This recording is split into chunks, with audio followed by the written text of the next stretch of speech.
چلیں بھائی، اب میری باری ہے، میں بولتا ہوں بے۔ ٹھیک ہے۔ اسٹاپ۔ بس اتنی جلدی؟ مظفر بھائی میں تو اس گیم کا ماہر ہوں۔ اچھا پھر بتائیں آپ نے نام میں کیا لکھا ہے؟ ارے مظفر بھائی رکیں تو ذرا، ابھی پروگرام تو سٹارٹ ہونے دیں، پھر ہم بچوں کو بھی سمجھا سکتے ہیں کہ یہ گیم کیا ہے۔ دنیا ہے یہ بچوں کی ہے، بچوں کی یہ دنیا، یہاں کھلا ہے علم کا رستہ، دیکھو آ کے کھولو، پوچھ کے دیکھو پوچھ کے جانو، دل میں کیا ہے بولو، علم بڑھانا میرا یا رب، رب زدنی علما، رب زدنی علما، رب زدنی علما، رب زدنی علما، رب زدنی علما۔ السلام علیکم پیارے بچوں، کیسے ہیں آپ لوگ؟ میں ہوں آپ کا مدبر بھائی، اور آج ہم پھر آپ کے پاس آئے ہیں آپ کا پروگرام لے کر، جس کا نام ہے بچوں کی دنیا، اور آج بھی ہمارے ساتھ ہیں ہمارے اور آپ کے پروفیسر بھولا۔ السلام علیکم بچوں، کیسے ہیں آپ؟ بچوں آج تو مجھے بہت مزہ آیا، مدبر بھائی نے اور میں نے آج ایک گیم کھیلی ہے جس کا نام ہے نام، چیز، جگہ اور جانور۔ میں نے بے کہا اور بے سے جلدی سے چیزیں بھی میں نے ہی لکھ دیں۔ یہ بات تو ہے بچوں، پروفیسر بھولا گیموں میں بہت ماہر ہیں، اور نام چیز جگہ میں بھی انہوں نے اتنی جلدی سے چیزیں لکھ لیں۔ اچھا پروفیسر صاحب یہ تو بتائیں آپ نے پھر نام کیا لکھا تھا؟ دیکھیں، بے سے نام بھولا، چیز بھینڈی، جگہ برلن اور جانور بھالو۔ اوہو، میں نے نام بلال لکھا تھا، چیز میں نے بستر لکھا تھا، اور بس اتنی میں دیر میں آپ نے سٹاپ کہہ بھی دیا، مجھ سے اور تو کچھ لکھا ہی نہیں گیا۔ ہاں دیکھا پھر آپ نے مدبر بھائی، اس بار بھی میں ہی جیت گیا۔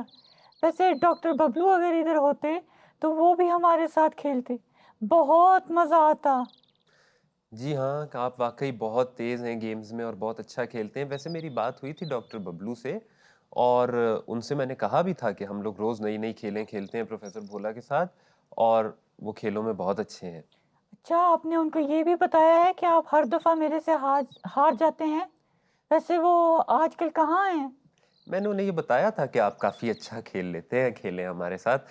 ویسے وہ آج کل کہاں ہیں یہ تو میں نہیں آپ کو بتاؤں گا، کیونکہ انہوں نے اپنی ایک نئی ویڈیو بھیجی ہے، اور میں نے وہ ویڈیو آپ کو ابھی نہیں دکھائی۔ مدبر بھائی دکھا دینا جلدی سے، میں ڈاکٹر ببلو سے بہت اداس ہو گیا ہوں۔ اوہو، اداس ہونے کی کوئی بات نہیں، لیکن پروفیسر صاحب ویڈیو میں آپ کو ضرور دکھاؤں گا، تھوڑا صبر کریں۔ پہلے ہم اپنے بچوں کے نئے سوال لے لیتے ہیں آج کے پروگرام کے، اور ویڈیو ہم پروگرام کے دوران کسی وقت دیکھیں گے۔ چلیں ٹھیک ہے پھر ایسے ہی کر لیتے ہیں کہ آج کا پہلا سوال دیکھ لیتے ہیں۔ السلام علیکم، میرا نام ہے ربیتا احمد، میں کینیڈا سے ہوں۔ میرا سوال ہے ہمیں نماز سے پہلے کیوں وضو کرنا چاہیے؟ جی تو بچوں، آپ لوگوں نے سوال یہ کیا ہے کہ نماز سے پہلے وضو کرنا کیوں ضروری ہوتا ہے، تو پروفیسر صاحب آپ ہماری کچھ مدد کریں نا اس سلسلے میں۔ مدبر بھائی کہہ تو میں بہت کچھ سکتا ہوں، آخر میں پڑھا لکھا پروفیسر جو ہوں، جواب بھی ہر سوال کا میرے پاس ہوتا ہے، لیکن یہ کہ فاتح اور ذکی بھی میری طرح بہت ذہین ہے، تو ان کو کیوں نہ موقع دیا جائے اس سوال کا جواب دینے کا۔ ارے پروفیسر صاحب ویسے بہانے آپ بہت اچھے بنا لیتے ہیں، یہ بھی کہنا پڑے گا ذہانت کے ساتھ ساتھ، لیکن ٹھیک ہے آپ کی بات ہم مان لیتے ہیں، اور بچوں چلتے ہیں فاتح اور ذکی کے پاس اور دیکھتے ہیں کہ فاتح اور ذکی اس بارے میں کیا جانتے ہیں۔ دنیا ہے یہ بچوں کی ہے، بچوں کی یہ دنیا، یہاں کھلا ہے علم کا رستہ، دیکھو آ کے کھولو، پوچھ کے دیکھو پوچھ کے جانو، دل میں کیا ہے بولو، علم بڑھانا میرا یا رب، رب۔ بھائی میرے ذہن میں ایک سوال آیا ہے۔ جی ذکی پوچھو۔ بھائی ہم نماز سے پہلے وضو کیوں کرتے ہیں؟ ذکی پہلے آپ میرے اس سوال کا جواب دو کہ ہم نماز کس کے لیے پڑھتے ہیں؟ اللہ تعالیٰ کے لیے۔ دیکھو ذکی، اللہ تعالیٰ تو کل کائنات بنانے والا ہے، اس لیے جب ہم اتنی بڑی ہستی کے آگے عبادت کرنے کے لیے کھڑے ہوتے ہیں تو ہمارا لباس اور ہمارا جسم پاک اور صاف ہونا چاہیے۔